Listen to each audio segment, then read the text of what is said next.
Hello everyone, welcome into Talking Fitchburg on this Monday, November 15th. I am Andrew Bamlett, filling in for Jeremy today. Hopefully everyone's having a good day, had a good weekend, got out there, maybe enjoyed the weather, maybe didn't, a little cold, a little snow around the area. Nothing accumulating though, but still a little snow out there. So, maybe you got some in your area, maybe you didn't. I did here over the weekend. And yeah, we'll see what the weather brings. A little warmer tomorrow and Wednesday, and then it'll be kind of drops off with a cold front and gets cold on Thursday. So be ready for that weather change coming later this week. We got a busy show for you. We have winter weather awareness is the topic today, and Jeremy had a chance to sit down with Tim Halbach from the National Weather Service in Milwaukee-Sullivan area, and we talk with him about winter weather awareness in both the digest and the guest segment today. So we're going to get to that. First, though, we've got a few headlines to get to. And we start with Talk with Santa, folks. We do not have the normal children's holiday party as we've had in the past. Just like last year we did not have, but we did this. We have a Talk with Santa live on Fact TV and on Zoom. You can sit down and talk with Santa at 5 p.m. via Zoom on Friday, December 10th, not February, Friday, December 10th. Now, reserve your spot today at fitchburgwi.gov. You can find the registration there on the homepage, and limited space is available, so get in there and sign up for a time for your child to be able to talk with Santa right here in Fitchburg. So it'll be a really good time on that day. Also, we have a brush collection this week. Make sure you've got all your brush and yard waste out there to be picked up by Pelletary. Preferred had it out today, and you might not get picked up on your refuse day, so have it out even if your day's Friday or Saturday. Have it out now, because you never know when they'll come by and pick that up. If you feel like you have been missed or have any other questions, call Pelletary 608-257-4285. And last here we have save the date for the reopening of Fish Hatchery Road. You're invited to celebrate the Fish Hatchery Road reopening and a successful reconstruction project.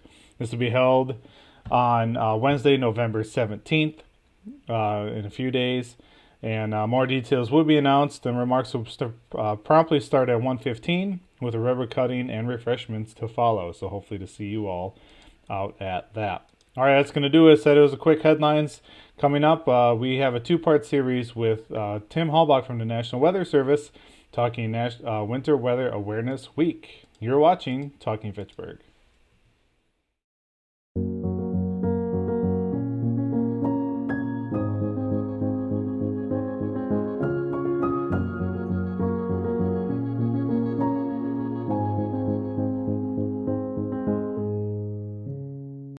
Severe weather can strike anytime, anywhere, but there's a simple way to stay safe.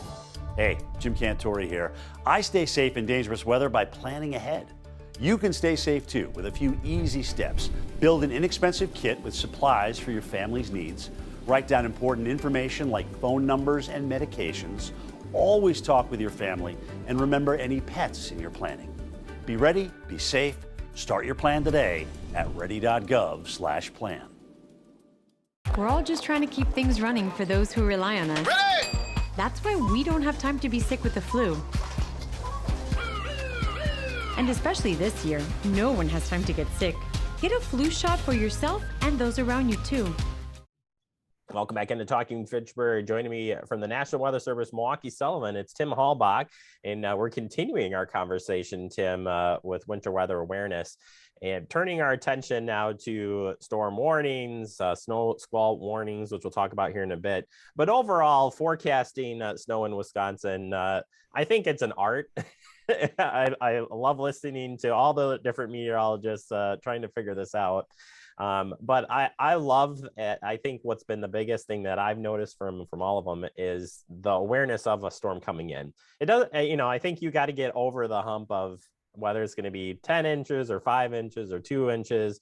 The prep of, okay, there is something coming your direction. Have that action plan and getting thinking on it, I think works. But tell us, just kind of walk us through your general forecasting of snow coming into the area. Yeah, so typically, we'll start kind of taking a peek at that 7 to 10 day forecast. Is there anything interesting out there? We tend to not get too excited at anything that comes, that far out, just because we've seen that quite a bit where there's something that looks really bad, but as time gets closer and closer, it either goes away or doesn't look quite as intense. So really within 4 to 7 days is when you might start hearing us just talk about that something is there. But really at that point, if you're seeing any sort of like actual numbers of, Madison's going to get 6.2 inches from this snowstorm that's 5 days away, that's way too far out to be that precise on what they think is going to end up happening, because the ranges at that point can be really far apart. So we try not to get locked down until really within 1 to 3 days is when we have a lot more information that we can use to make a better forecast. Whatever forecast we give you at that point is the information that we have at that point. So another thing we tell people is just stay tuned to the latest forecast, watch for updates, because that forecast will change. A lot of people will comment like, well, that's not what it said yesterday. Well, that's, the information that we had available to us at that time. So as we get closer and closer to the event, we get more details, and that forecast will change, but for more information that comes in. So really the day of, we're trying to nail down timing, what people are going to really get the worst of the snow. But even as the snow is starting, there can be things that happen within the big snow band that tell us different areas are going to get hit harder than others, and it really can be the size of a county or less for where that heavy snow band sets up. So it can be really difficult to try to pin down exactly where that is. So on those days, you might see a big range of numbers from us, but those really are the main scenarios that we might see. So, but in general, the closer and closer you get to the storm, use it, as an awareness thing from 1 to 3 days out or beyond that. And then, as the day gets, closer and closer, that's when you should be taking action and kind of rearranging your schedule or, travel plans that you might have. And piggybacking on that, when do you start issuing the warnings and the watches and the different things? And if you could walk us through each level, kind of leading up to, I don't know, the big ones, the blizzard, but whatever you want to, however that goes down. So typically beyond 48 hours is when we would do a winter storm watch. That is, from 48 hours on out to maybe, so 2 to 3 days out is when you'll get a watch from us. And that's just a heads up, there's something that's coming through. It can either be for a winter storm, an ice storm, or a blizzard that we would issue that winter storm watch for. So the watch is at that period, and then a warning would be within 24 hours. And our criteria for a winter storm warning would be 6 inches or more in a 12-hour period. That's the general guideline. That's when we've seen the most impacts and issues from winter storms. So that's for winter storms. Ice storms, it's 1/4 of an inch of ice accumulation. And blizzard warnings would be for scenarios where we've got 35-mile-per-hour winds and visibility is under 1/4 mile, so whiteout type conditions for a 3-hour period, not just a brief amount of time. So really we try to reserve the blizzard warnings for the big ones when, it's going to be, you don't want to be traveling anywhere and something like that. The winter storm warnings are similar to that as well, but just might not be, as high end as a big blizzard that we would get here. So typically, again, with the warnings, we'll try to get those out about a day in advance. But again, that can change as we get closer and closer to seeing the whites of its eyes. And I would say mostly we're going to see a lot of is the winter weather advisory still kind of our kind of the big one we're going to see most of the time. I mean, again, that you can't really ask you to say, well, most of the time we're going to, yeah, it's not, but you would become familiar with that if you live in Wisconsin long enough. Yeah, the frequency of winter weather advisories is way higher than a lot of the other ones. It's a bit more of a nuisance type snow where it might be happening right at rush hour, that we know this amount of snow falling right at rush hour or right before is going to cause some issues. So it might be for about 2 inches or sometimes even less than that. Just situations where we know there might be issues that occur, like a freezing drizzle or light freezing rain accumulation is when we'd use the advisories. So ice is always really difficult whenever you get any of that on the roads, just because everything goes frozen at once. So we don't like those very much, but unfortunately they do occur. But yeah, the advisories are a little bit higher frequency just because the threshold's lower for it. Yeah. And you know, just like anything, we want you to hear the watches, the warnings, but I think Tim said it, you got to check back frequently, as you should anyways with the weather, to get the latest. Snow squall warnings. This might be something new or just like, well, what's a snow squall first off, Tim? So tell us a little bit about this. So this is a program that started back in 2018. There's only been one of these warnings that have been issued in all of Wisconsin since that's come out. That was up in the Duluth Superior area up in far northern Wisconsin. This was a warning that was developed for these situations where you don't get a whole lot of snow, but you get a sudden burst of it that cause these pileups. And there's been a long history of this, particularly in the northeastern part of the United States. We've had some here as well, but just kind of envision where the roads are completely clear. You've got a sunny day. Temperatures are cold where the roads are frozen, but they're clear. And it's happening during the day where all of a sudden this Arctic front comes in and you get this 30 to 60 minute burst of snow where all of a sudden you go from these ideal conditions to just poof, you can't see anything. The roads are slippery, accidents happening everywhere. That's the situation where we'll use this new warning to let people know that this snow squall is happening. So again, we haven't issued any of them yet. So we're continuing to kind of make people aware that this is happening. It's something that will go off on your phone on a wireless emergency alert to say snow squall warning occurring in your area. So just be aware that when that happens, that's something that, you know, hey, maybe this is a time just to get off the highway and let this pass for a little bit if you can afford to do that. Otherwise, just at a minimum, be aware that those hazardous conditions are going to be taking place. So it's a new warning as of a few years ago, and we haven't issued one yet. But that's something that, if you hear that terminology from us, that's the kind of expectation to go from this ideal conditions to all of a sudden just poof, white out, and the roads are a mess.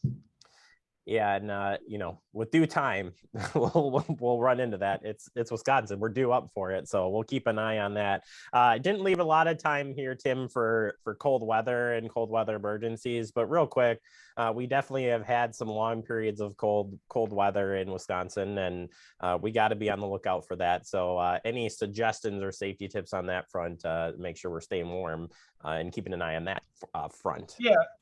Yeah, just, you know, the typical things where those periods where we're talking about wind chills getting below -20, -35, that those are really the dangerous ones. So when you start hearing us talking about the cold, make sure that you're bundled up. Any skin that's exposed is going to be the main issue that you have there. And the longer you're out in it, the worse it'll be. So, you know, same stuff as what we've talked about in the past. All right. Well, Tim, thank you so much for your time. I appreciate it as always, and answering all my random questions. That's most appreciated as well. You guys stay safe out there, and we look forward to having you back on the show. Hopefully we get through this winter, not too snowed in or frozen solid, but they don't call it the frozen tundra for nothing. So there's that. No, well, I appreciate you having me again. Thanks, guys. You bet. We'll check back in with Tim later in the season if things start to get intense, if you will. But otherwise, make sure you do review the National Weather Service Milwaukee Sullivan's website. A lot of great info out there. I pull a lot of information for our show on a regular basis. And readywisconsin.gov, that's a great source to get yourself prepared for any emergency. All right, we'll take a quick break. More to come. You're watching Talking Fitchburg.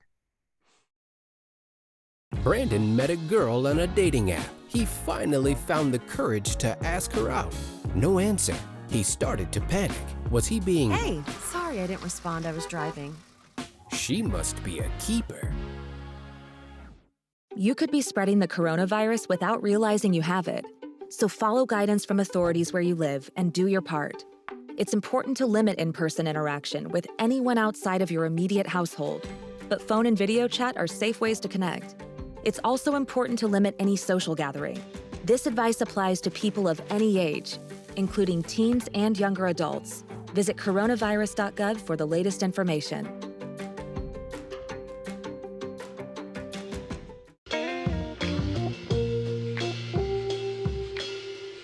After you joined our family, it was like, I really do feel complete now.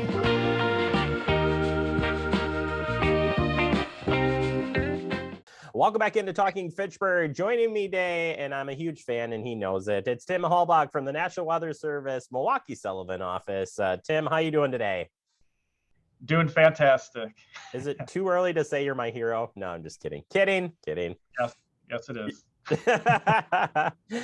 No, we're so excited to have you on here. It is Winter Weather Awareness Week, and it's a good time because right now in the weather seems like we just are getting that transition into snow. But when you look at this and getting prepared, just quickly recapping and going into this fall, are we behind in fall going into winter? Like, seems like things started really fast and slow. Then, like, where are we at as far as coming into this winter?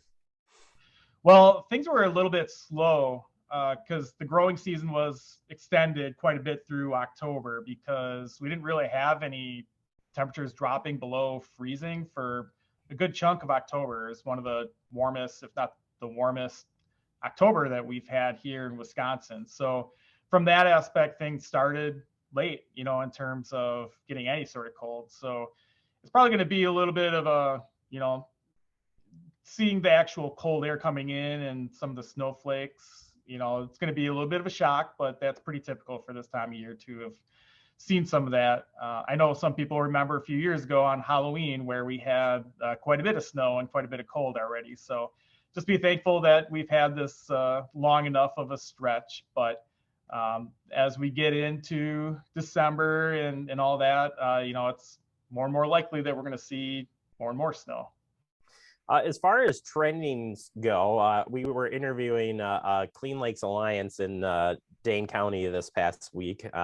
And something that struck me was their comment was the weather in Wisconsin is forever going to be changing. And we're probably going to see more of this warm, cold, warm, cold, warm, cold. Is that kind of the trend that you guys are seeing at the weather office moving into the future?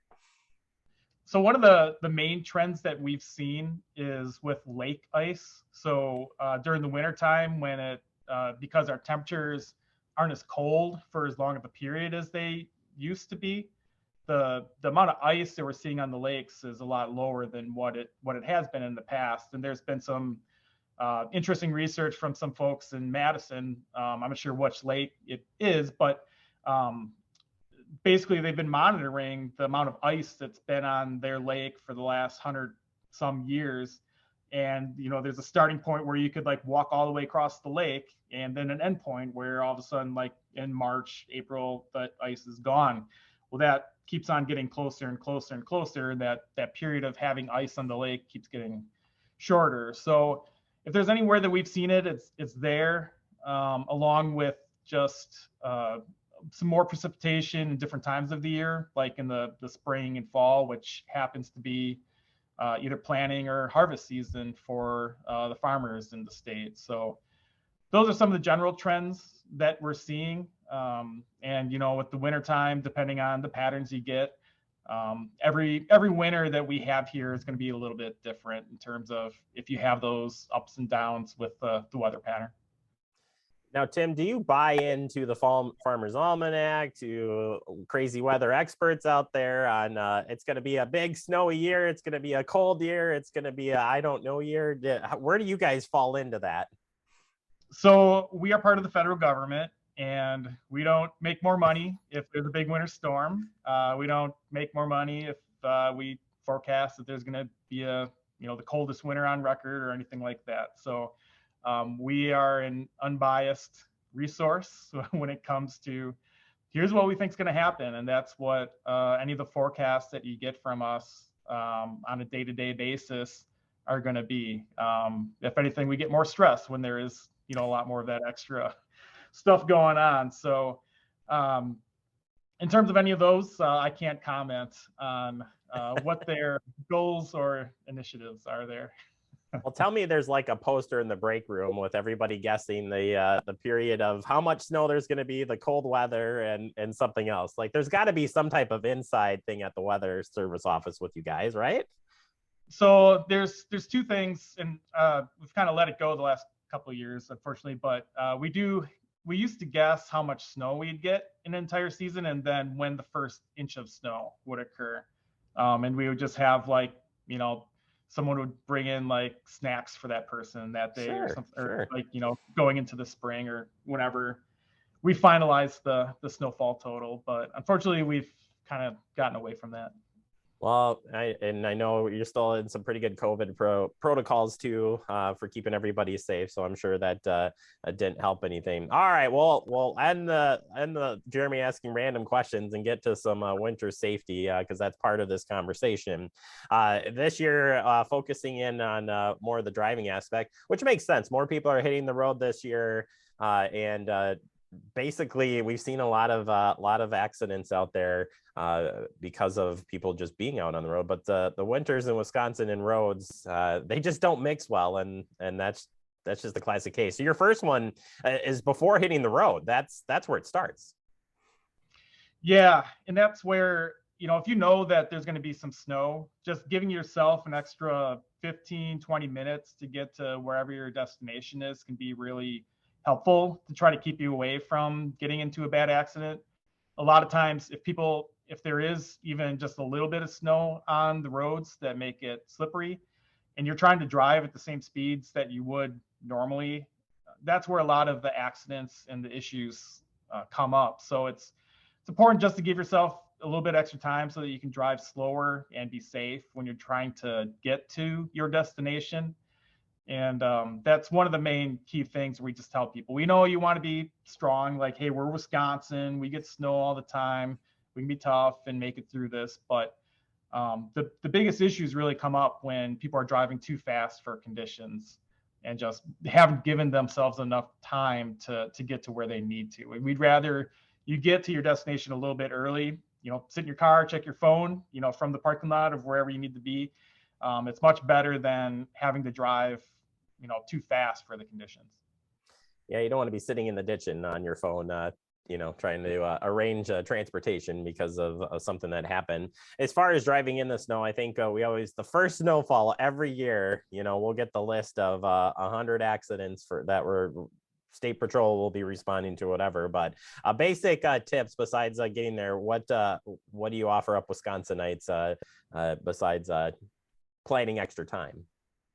So one of the things for me personally that I found is I've gotten snow tires for my car, where I change them out about this time every year, where my car, if I were to just leave the regular tires on there, it wouldn't handle very well in the snow. So I get winter snow tires, and man, that it's like night and day between how you can drive on just even a little bit of snow that's out there. It just really helps to get a little extra grip and be able to slow you down if there is some snow on the ground. So that's one of the main tools.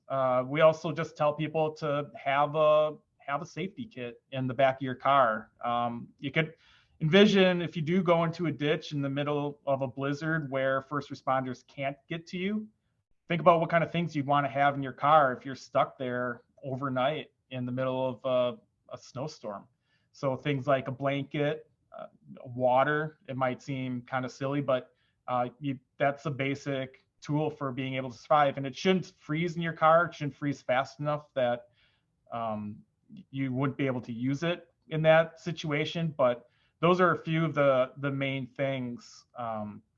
We tell people to also stay in your car if you do get into an accident like that where it is cold, because a lot of times people will leave their car and try to find their way to somebody's house or a shelter, and they end up getting buried in the snow or disoriented by what's happening. So stay with your car, call for help, and when conditions get better, people can come to you. So hopefully you're not in that situation, but think about if you were, what kind of things you'd want to have in your car. And us and Ready Wisconsin have some tips on some things that you can pack up in your car to have in case that were to happen.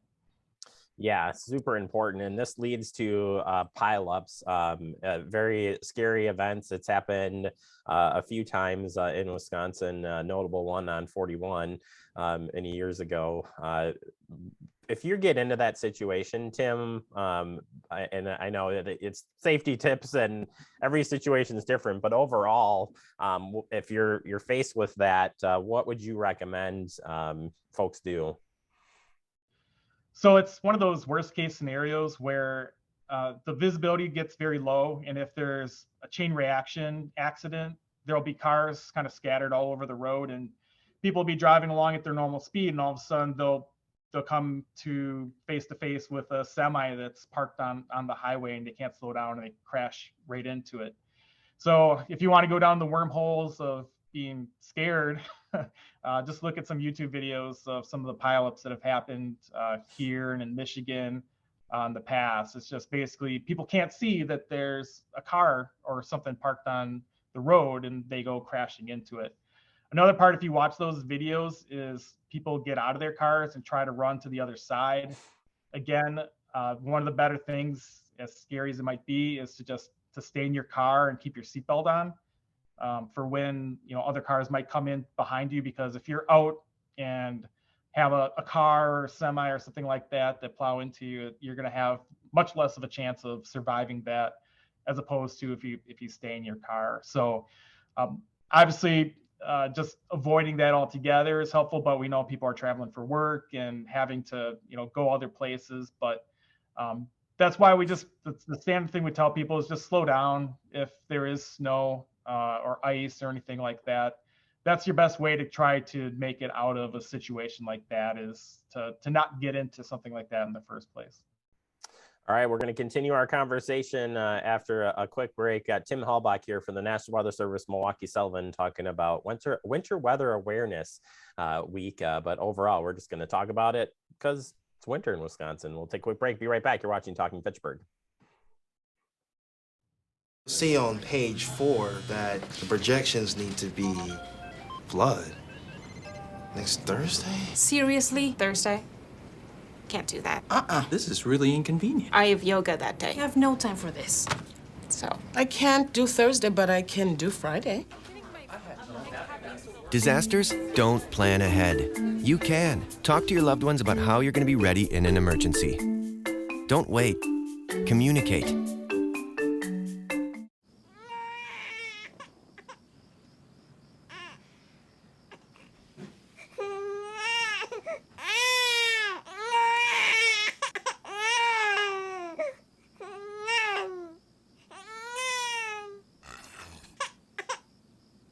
If you love them enough to suck the snot out of their nose at 4 a.m., then surely you'll check nhtsa.gov/the right seat to make sure they're in the right car seat.